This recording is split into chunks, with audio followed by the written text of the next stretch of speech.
Before we forget our past or present, today we are pleased to have with us Miss Margaret West, Executive Director of Windsor. Welcome, Miss West. Thank you. Could we begin today with some personal biographical information? When and where you were born? I was born in Montreal. You want to know when? 1937. April 27th. And how long did you live in Montreal? 14 years. And when did you move to Windsor? I moved to Ontario. My father was a clergyman, and we moved about every 18 months to and then I moved to Windsor after that. How did you like Windsor? Oh, it was very different from Montreal. Did you like it though?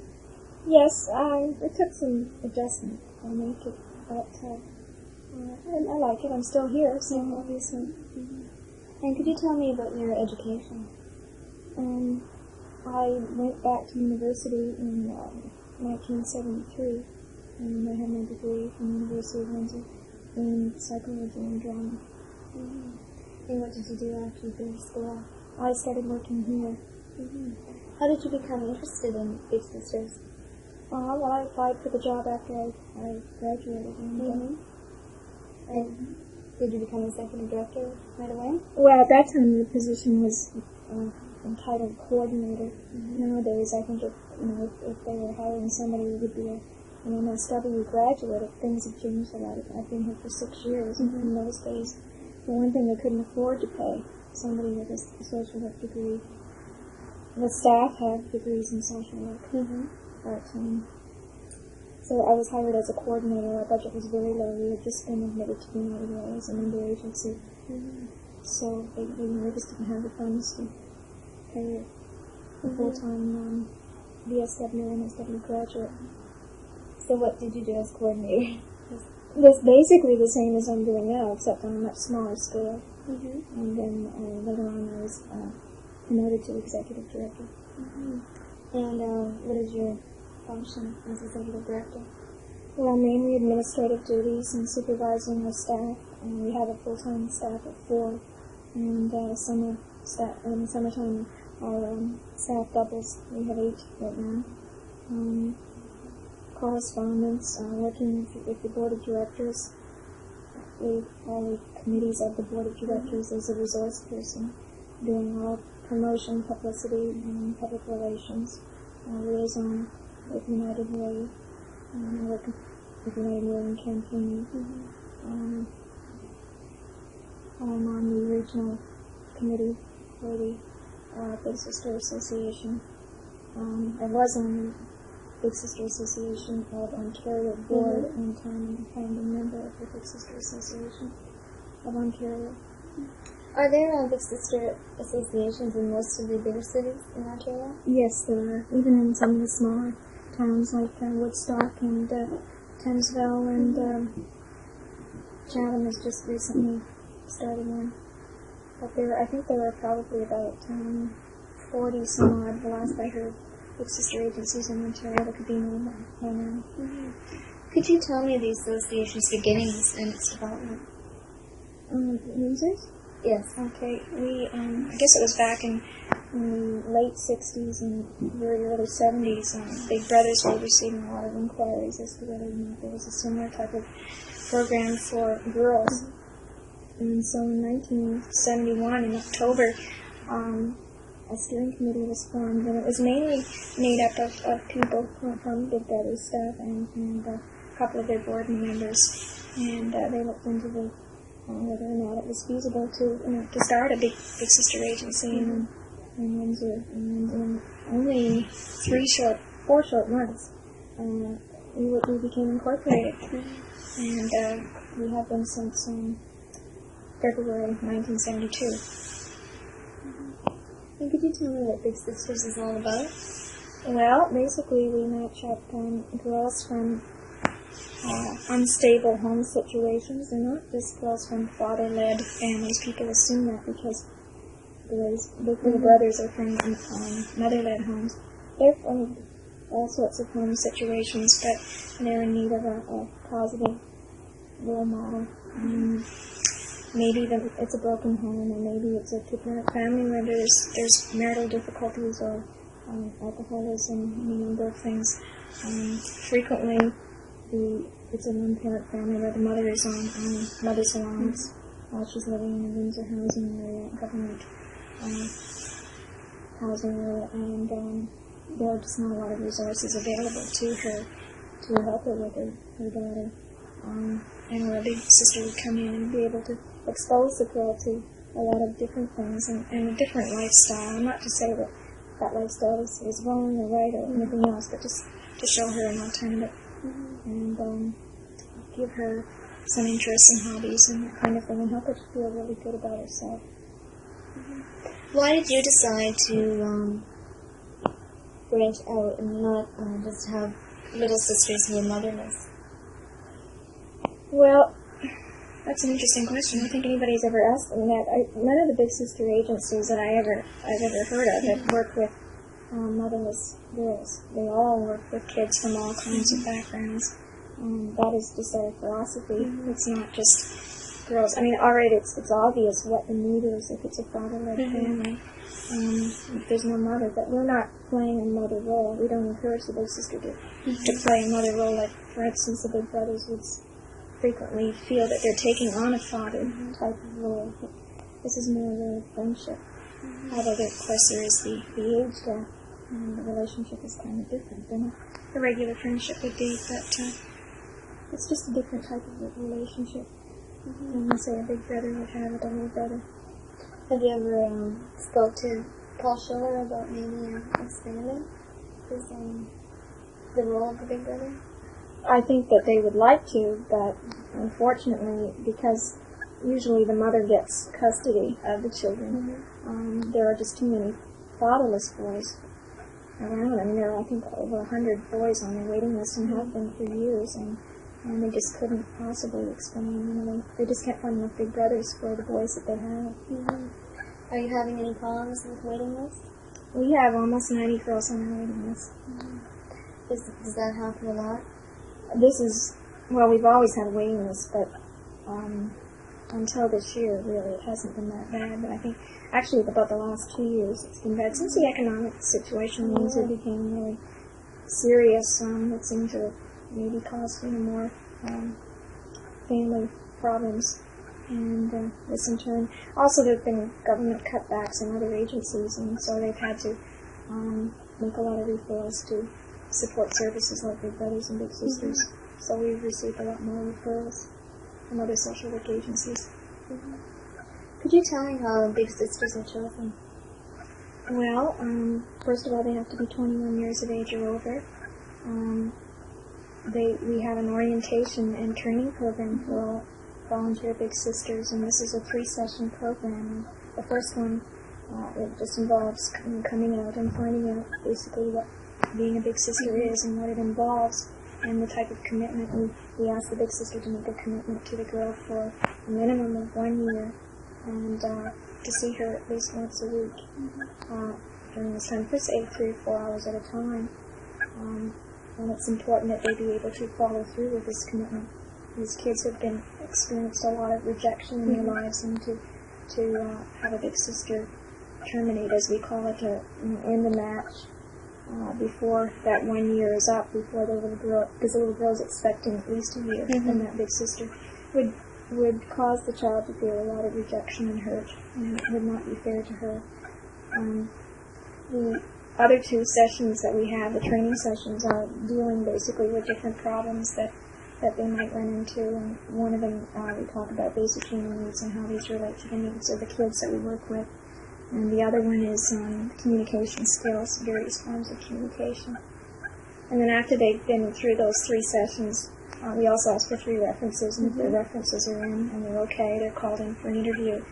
And at that time, we discuss several children, girls with them. We have a pretty good idea of what they're like and what their interests are like, what we match up the kids according to similar type of interests, personalities that have to be compatible. Location is also important. And what their needs are and the needs of the child, because the Big Sisters have needs too, and that's important that we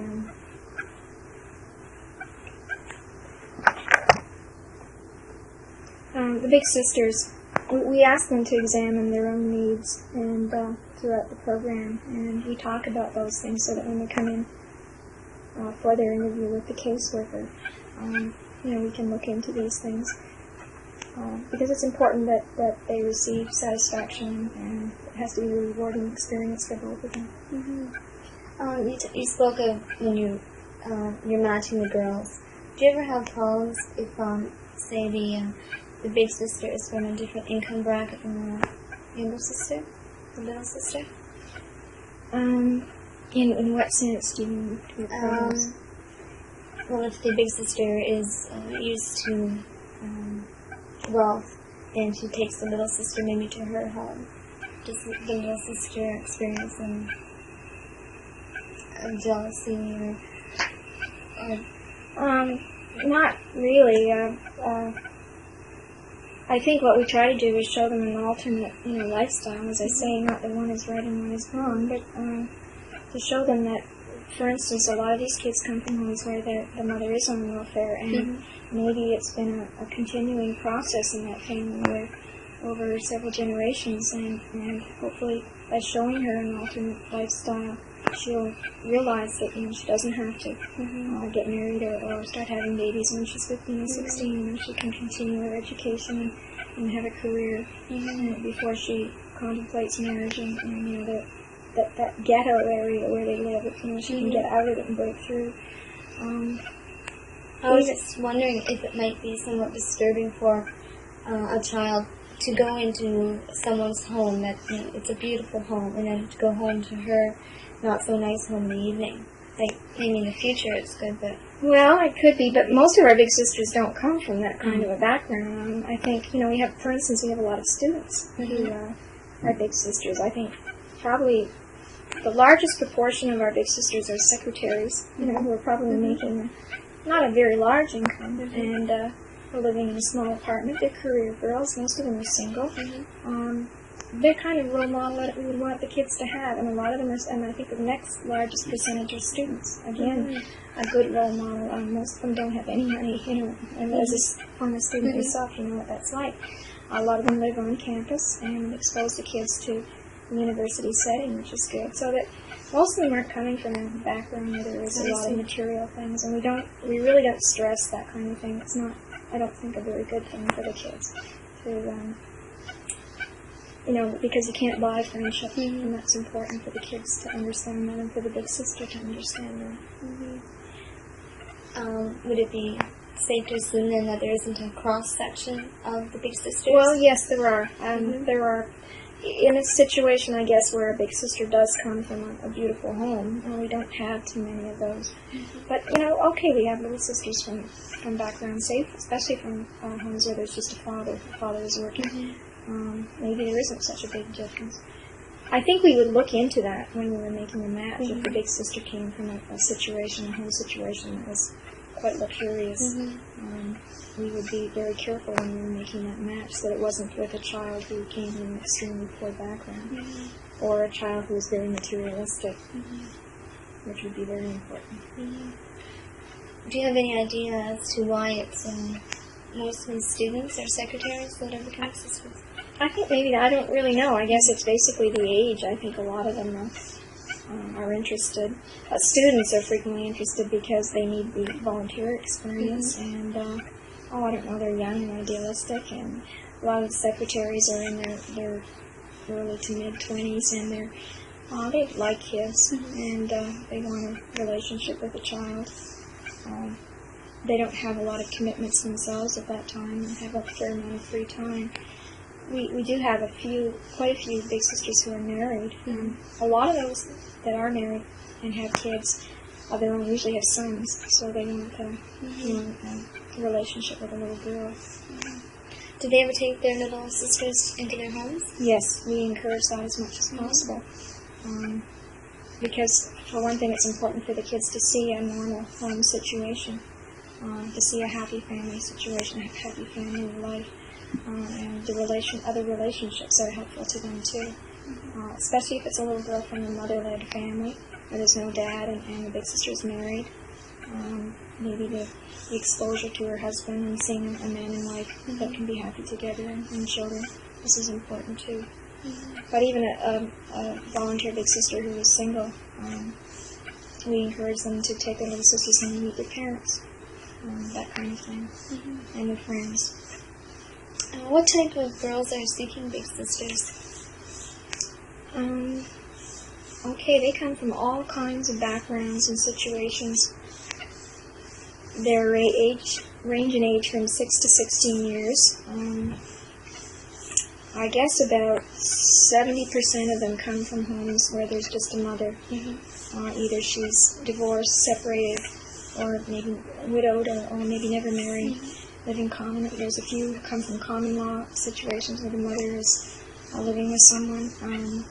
And about 10%, I guess, from two-parent families where there's problem situations there.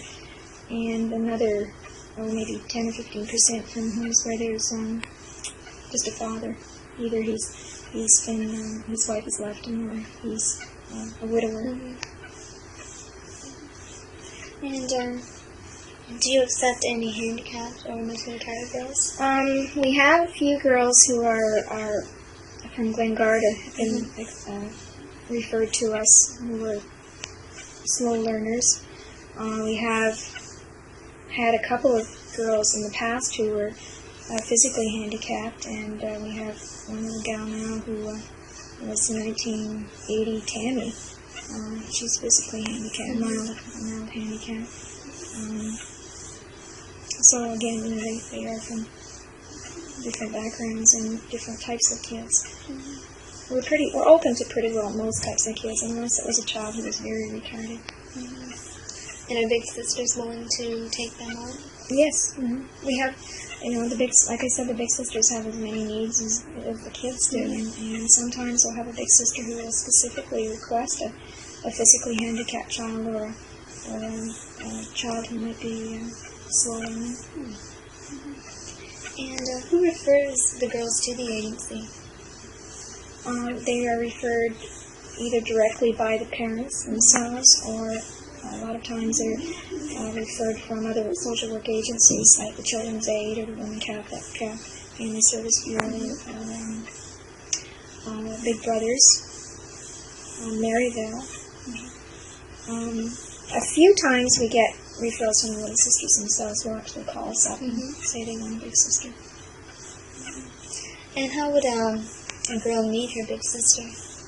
Well, when the big sister or volunteer completed the training program and goes in for her interview, at that time the caseworker will discuss several girls on the waiting list with her, and they will narrow it down to one. And when the big sister has chosen the girl that she feels she would feel most comfortable working with, an appointment is set up with the child and the child's parent or parents, and the big sister and caseworker arrange to meet there with the family, and the caseworker will sit down with the new big sister and little sister and the mother or dad, and talk about the goals in the relationship and about the relationship itself, and sit down for maybe half an hour or so and talk about the kind of things that they're going to do, and the mother or dad's role in the relationship too, because that plays an important part.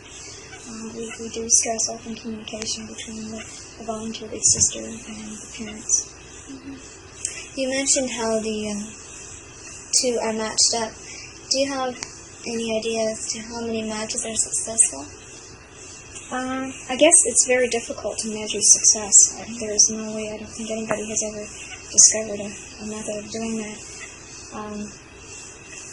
I've seen relationships where the girl has maybe, the relationship has continued on for a long time. The big and little sister have been very, very close. But the girl becomes pregnant, say, at 14 or 15 years of age. Can you say that that's not a successful relationship, even though they've been very close and they've been able to give a lot to each other? How do you measure that? Just because the kid got pregnant has really nothing to do with that. It would have been nice if it hadn't happened, but the big sister can't feel that she has failed because of that. Or a kid who was dropped out of school at 16 years of age. I had a match where I think it went 5 years, and they were very close, and it was just a super big sister, and a really nice kid, but she could hardly wait till she was 16 to get out of school, and then she wanted to get married, and I don't think that was an unsuccessful match. I think it was very successful. I think they provided a lot of positives for each other. It seems, or I get the impression from what you just said, that the big sister takes on a counseling role, or well, I think mainly a supportive role as a friend, because she has to help the girl, to become independent and to believe in herself and her own powers, and not be dependent. We don't encourage the big sister to encourage any kind of dependence, foster dependency between them, because that wouldn't be helping her at all. So, and somebody who gives advice all the time wouldn't be. I think the girl would probably turn her off eventually. Wouldn't really want that. They probably get enough of that at home, from teachers and so on. Does it happen very often that a match breaks up? Well, if a match has gone a year, and at that time we evaluate it, and the big sister feels that she wants to discontinue, then we have a termination. The child is prepared for that termination. Sometimes before the year is up, this will happen. But usually, I found the pattern in the last 2 or 3 years has been because the big sister or the little sister has moved. And that's usually been the pattern there. Before we had a proper training program, we used to have a lot of terminations or breakups, whatever you want to call them, where there would be a personality clash. But I think now we know our volunteers well enough that when we match them up with a girl, it's usually a good one. And if it's a move, like a job, change in job, or the big sister just maybe has not been able to get a job and has been laid off. This has happened so many times, and just for financial reasons, she has to move. We've lost so many big sisters to Calgary and Edmonton in the last couple of years, because that's where all the jobs are. How do you prepare a girl for ending her match? Well, that's really very important. As soon as the big sister discovers that she has to, whether it's terminating at the end of the year or a move or whatever the reason, we suggest she contacts us right away, and we discuss what we're going to do and how we're going to handle that. And then she usually goes out and talks with the child and prepares her. The more preparation she can give her, the better it is. Sometimes, a lot of times, big and little sisters just sort of, the need isn't there anymore. A lot of matches, and because of that, the girl just becomes fairly independent. She has a lot of friends of her own and just doesn't really need a big sister any longer. And so the match ends that way, and that might be over 2, 3, 4 years. So it's not always a negative reason for terminating a relationship. And most of the relationships do continue on, even though they're not officially matched through our agency. Even if the big sister has moved away, they correspond or perhaps get together every once in a while. What type of things do big and little sisters do together? Well, I guess as many different things as there are different activities and interests that people could have. It depends on the individuals. We suggest that they don't do a lot of things that cost money. You can't buy friendship, as I said before, and if you're going to a movie or you're out doing something like that together, you're not really relating to each other. There's no communication there. Sometimes the best things are things like going for walks or bike rides or baking, sewing an outfit together. The big sister may be teaching a little girl how to sew or cook, or sometimes just doing household chores. Sometimes the little sister will help her clean out her kitchen cupboards, or go and wash the car together, or wash the dog, or as many things as there are to do grocery shopping together. A lot of the kids have never been exposed to the mall. A lot of kids have never been to the mall. They've never been downtown. So just doing things like that. Most of the children don't come from homes where there are cars, so they enjoy going for car rides, and they can talk when they're doing these things and get to know each other. Do big sisters and little sisters receive special rates from places? Yes, we have an ID card that a volunteer big sister gets as soon as she is matched. And this enables her to get into all the theaters but one in Windsor. And I think it's $1.25 each, which is like $2.50 for the two of them, which is incredible compared to what today's prices are for a show. Several of the bowling alleys give good rates, and wheels, roller skating, both of the wheels, roller skating arenas. I think Burger King also gives free pop or something like this, I'm not quite sure, but we have a lot of different discounts, and it varies from year to year. Does a big sister assume any legal obligations? In what way? Is she responsible, legally responsible for the little sister while she's with her, or is she liable? Well, we have insurance. You mean if there's a car accident or something like that? We have insurance to cover if there is an accident to a child when she is out with her big sister. But as far as the car insurance, I think it would be the big sister's own insurance, car insurance. If there was a car accident or something like that. The parent does sign a release of claims form when her daughter is matched to a volunteer. How does big sister work differ from other girls' work? I'm sorry, I don't know what you mean. Like you have their 4-H and their Girl Scouts, or just different agencies for girls. Neon residents. That's for older girls, but. Well, I guess this is basically relationships. It's friendships. It's providing a positive role model, providing a lot of different things. Maybe it's not as narrow as say Girl Scouts would be. I think that those things are all really positive things. And it would be good for a girl to be exposed to as many things like Girl Guides and brownies, and we encourage that kind of thing. As far as the young residents, it would be quite different. The young residents would be quite different.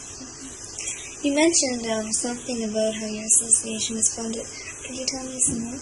Okay, we receive 100% of our funding through the United Way. With the exception of our summer program, which is funded through the federal government, Summer Employment. And do you have any fundraising campaigns? Well, up until last year we were not allowed to because we are a member agency of the United Way, but because of the economic situation, they had to cut back on all the agencies 10%. They did allow us to get involved with Big Brothers with a fundraising campaign, and that was Bowl for Millions. And that was just in 1980.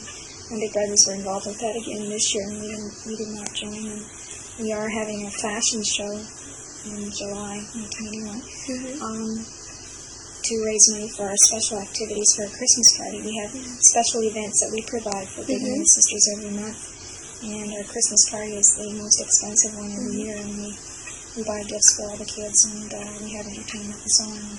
So we are having a fundraising event for that, and we've received permission from United Way to do this. And we don't want to go out and openly campaign for money, because that would be cause problems. I mean, people are giving to the United Way, and they not want to give twice. So that's true. We don't want to interfere in any way with their campaign. But for things like for specific projects, we are allowed to fundraise. And what's your special project for July? Is that the beauty show? A fashion show. Yeah, we're having a fashion show in July, July 26th, I believe, at the Folklore Fair Club. And this is to raise money for a Christmas party. And the little sisters will be modeling along with their big sisters. Basically, fashions from Zellers, and when people say Zellers, this is basically what the parents could afford. I mean, they wouldn't be shopping at some expensive children's stores. They have nice clothes for kids, really nice clothes. To conclude, I was wondering if you could tell me what a woman would get out of being a big sister. Well, again, I guess it gets back to the big sister's needs, and I think most of them, when you talk to them after they've been matched for a while, they say, I had this need to give to somebody else, but I found out that I got back so much more in return that she gives to me. A lot of these kids have a need to reach out to other people, and that can be tremendously satisfying. Working with kids like that, because they respond so beautifully to any kind of help you can give them. We have a few who are very withdrawn and can be difficult to reach, but then there are volunteers who like to work with kids like that. They like a real challenge, and the changes may be very small with some of these kids, but they might be tremendous changes in the sense that, hey, they've been able to break through a little bit, and that's very exciting for certain volunteers. But I work with the kids. We have a drama program in the summer, and we use creative dramatics with the kids, and I know my exposure to the girls in the summertime has been I just love working with them. It's just tremendous. They reach out to you, and they give you so much, and it's a really very, very rewarding experience. Well, I'd like to thank you very much for your time today. It's been very interesting. Thank you.